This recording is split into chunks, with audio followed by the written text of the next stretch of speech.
watu wa Ngoma. Tunaendelea kusogea na tukio gari lipo uweze kupata maelekezo, lakini dada Zaya ataendelea kutoa somo kwa ajili ya matumizi ya baby diaper. Karibu dada Zaya. Kama tulivyosema, leo tupo Trangoma, tukitoka Trangoma tunaelekea sehemu nyingine, lakini kubwa zaidi tupo kwenye ofa ya diapers ya Bumping. Nikisema ofa ina maana kwamba utapata kwa punguzo kama utachukua nyingi, na kingine ambacho nimewaletea, hii diaper ni nzuri sana kama tulivyosema, haileti muwasho, malazi madogo ya UTI, sijui mtoto mara hichi homa za mara kwa mara. Maana mara nyingi sana ukitumia diaper ambazo hazieleweki, watoto wanapata muwasho. Mwingine anakwambia mtoto mvishe diaper na kitambaa sijui. Sasa hii unamvisha mtoto ikiwa yenyewe na haiwezi kukusababishia matatizo yoyote.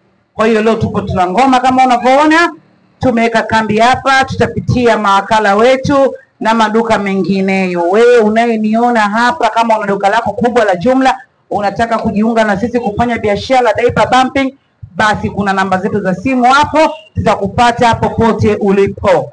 Yaani ulipo na sisi tupo. Eti dada Zaya, hebu elekeze vizuri kwa kipindi kama hiki cha masika. Kuna wengi wanatumia vipisi vya kanga nini na nini, wape faida ya kutumia baby diaper ya Bumping hizi ndio kweli. Kwanza kabisa, kipindi kama hichi cha hali ya hewa, kutumia kanga sio nzuri kwa sababu nguo zinakuwa zikauki na zinaleta unyevu ndani ya nyumba. Ina maana unamletea mtoto wako mafua au allergy kwa lugha nyingine. Kwa hiyo ukitumia diaper za Bumping wala huwezi kupata shida yoyote. Yani nguo unamvisha mtoto nguo wako vizuri na diaper, unampeleka mtoto kliniki kwa moyo mmoja. So mtoto unamvisha vitambala, unafika kliniki, unapokewa na manesi, mtoto kashakujua mara kibao. Yani nafikia tu mpaka ile kanga yenyewe yani imeloa, gauni nzuri limeloa. Lakini ukimvisha mtoto nguo yako nzuri akapendeza, ukamtia na diaper Bumping, basi mambo yanakuwa mazuri. Wanakwambia epuka bahari ndani ya chumba chako.